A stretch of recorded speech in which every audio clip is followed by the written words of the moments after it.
Westward expansion.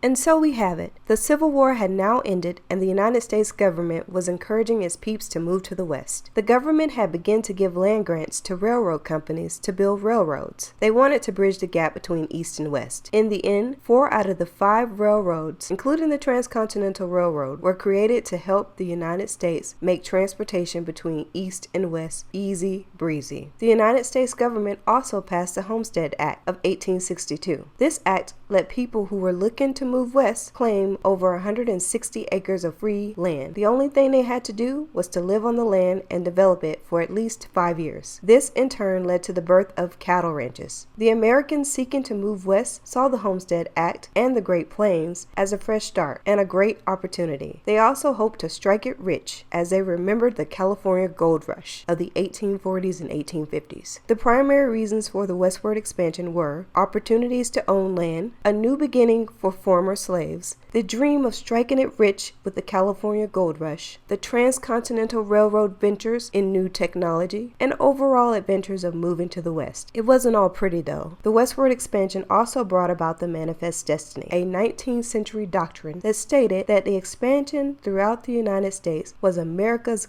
God-given right. Those that believed in this doctrine believed that this expansion was justified and inevitable. This invoked the Indian Removal Act and the Trail of Tears, a genocide and death walk of Indian tribes throughout the U.S. It also inspired the Mexican-American War, which was a territorial takeover of lands that were previously Mexican territories: California, Utah, Nevada, Texas, and New Mexico. Don't forget to hit the like button and subscribe to our channel.